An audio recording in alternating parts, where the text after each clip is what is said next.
Police को दी है clean chit. 2 सदस्यीय न्यायिक जांच आयोग ने रिपोर्ट सौंपी है। रिटायर्ड चीफ जस्टिस की अध्यक्षता में जांच होगी। रिपोर्ट के मुताबिक पुलिस ने लापरवाही नहीं बरती है। पूर्व नियोजित षड्यंत्र में पुलिस का हाथ नहीं था। घटना पुलिस के लिए टालना संभव भी नहीं था। जांच के लिए गठित हुआ था 5 सदस्यीय आयोग। असद के एनकाउंटर की रिपोर्ट भी पेश होगी। आयोग का गठन 16 अप्रैल 2023 को किया गया था और 15 अप्रैल 2023 को हुई थी दोनों की हत्या। जांच आयोग ने सरकार और पुलिस को क्लीन चिट दे दी है। बड़ी जानकारी आप तक पहुंचा दें। 2 सदस्यीय न्यायिक जांच आयोग ने रिपोर्ट सौंपी है। रिटायर्ड चीफ जस्टिस की अध्यक्षता में हुई जांच।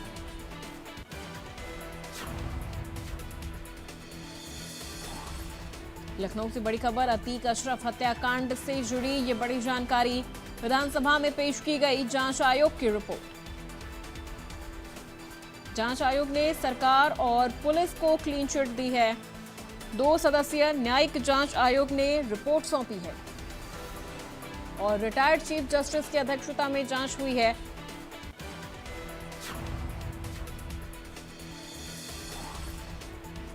अतीक अशरफ हत्याकांड पर यह बड़ी खबर आपको बता दें, विधानसभा में पेश की गई जांच आयोग की रिपोर्ट। जांच आयोग ने सरकार और पुलिस को क्लीन चिट दे दी है। 2 सदस्यीय न्यायिक जांच आयोग ने रिपोर्ट सौंपी है। रिटायर्ड चीफ जस्टिस की अध्यक्षता में जांच हुई है। आपको बता दें कि रिपोर्ट के मुताबिक पुलिस ने लापरवाही नहीं बरती। पूर्व नियोजित षड्यंत्र में पुलिस का कोई हाथ नहीं था, ये रिपोर्ट में जिक्र किया गया है। घटना पुलिस के लिए भी टालना संभव नहीं था। जांच के लिए गठित हुआ था 5 सदस्यीय आयोग और असद के एनकाउंटर की रिपोर्ट भी पेश होगी। आयोग का गठन 16 अप्रैल 2023 को किया गया था और आपको बता दें 15 अप्रैल 2023 को हुई थी दोनों की हत्या।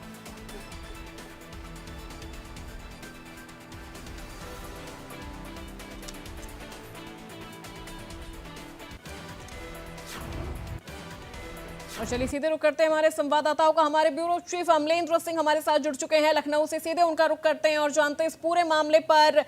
अमलेंद्र, जिस तरह से अब क्लीन चिट दे दी गई है, साफ तौर पर सरकार और पुलिस को क्लीन चिट दे दी गई है, इसके बाद क्या लग रहा है, क्या ये मामला आगे और जाएगा या सरकार ने अब ये साफ कर दिया है, पुलिस ने साफ कर दिया है कि जो उस दिन हत्याकांड हुई थी उसमें पुलिस का कोई हाथ नहीं था, ये पहले से एक षड्यंत्र था और पुलिस के लिए भी इसे रोकना मुमकिन नहीं था? देखिए, कोई भी किसी तरीके की अगर इनकाउंटर से लेकर के कोई भी हत्याएं अगर होती हैं तो प्रशासन उसकी एक न्यायिक जांच कराता है।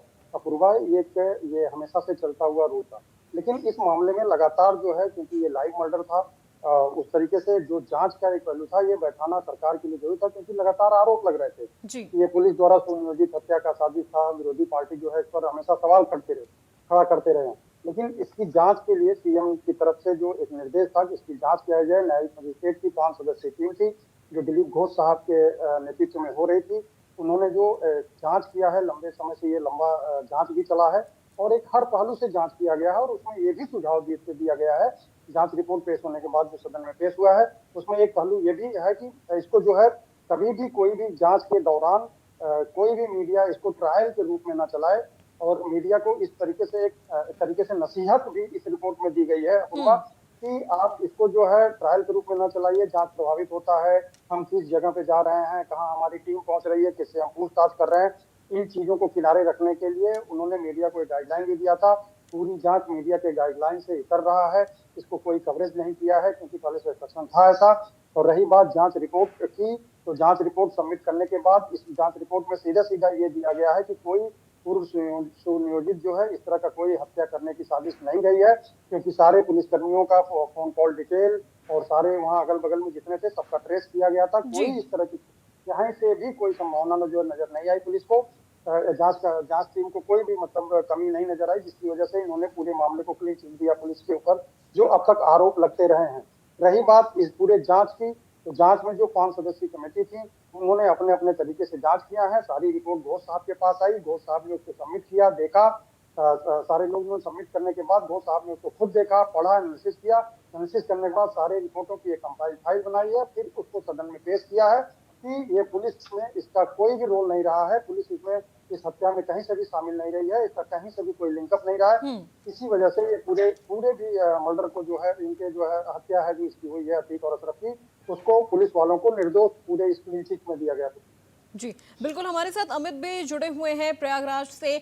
अमित, विपक्ष लगातार आरोप लगा रहा था सरकार पर, प्रशासन पर कि उनकी सुरक्षा के तहत जिस तरह से अतीक और अशरफ की गोली मारकर हत्या कर दी जाती है, वो पूरा वीडियो हमने देखा है, आपने भी देखा होगा कि किस तरह से हमलावर आते हैं और अतीक और अशरफ पर लगातार फायरिंग कर देते हैं और वो मीडिया कर्मी बनकर आए थे। अब ऐसे में सरकार का रुख आगे क्या होगा, क्योंकि अब तो सरकार को पूरी तरह से क्लीन चिट दे दिया गया है, प्रशासन, पुलिस प्रशासन जो उस वक्त वहां पर थी उन्हें क्लीन चिट दे दिया गया है।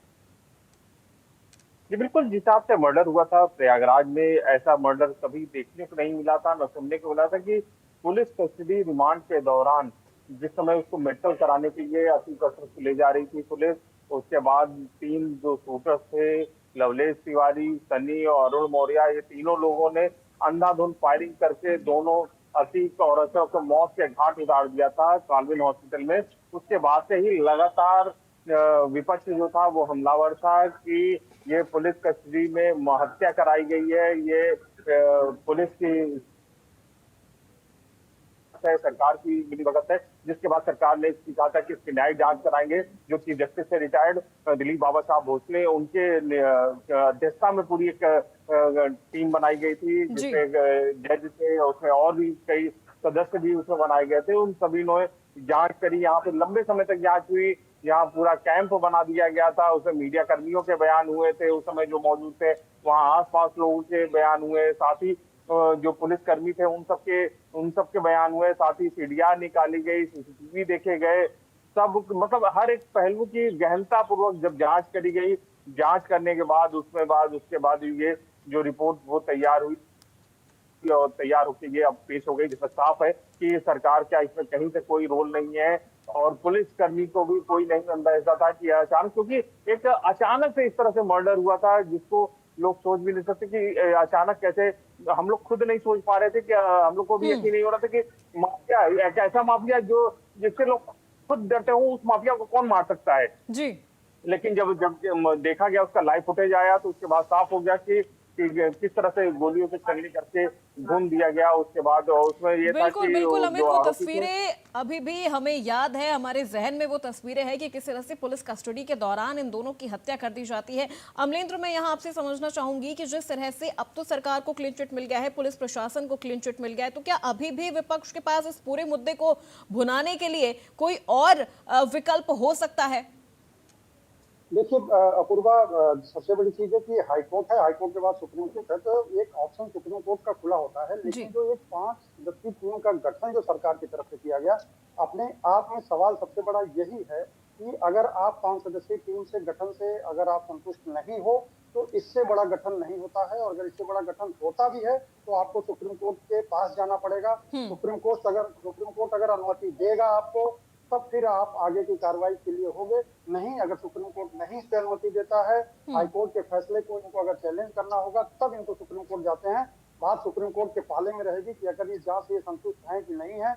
अगर नहीं होते हैं तो फिर वो राज्य सरकार को एक दूसरा जांच करने के लिए अनुरोध कर सकता है। सुप्रीम कोर्ट उससे बोल सकता है कि आप इनकी जांच से, सुप्रीम कोर्ट खुद, हालांकि पहले सुप्रीम कोर्ट पूरे जांच का जो रिपोर्ट सबमिट की गई हर पहलू पे उसका एनालिसिस करेगा।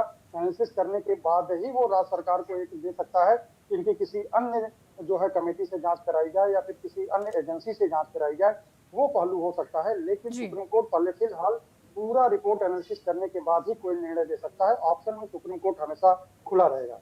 जी बिल्कुल। अमित, मैं आपसे यहाँ समझना चाहूंगी, क्योंकि जिस तरह से वो तस्वीरें, वो वीडियो हम सबने देखा था कि किस तरह से हत्या कर दी गई थी, उसके बाद लगातार उत्तर प्रदेश की पुलिस प्रशासन पर सवाल उठ रहा था।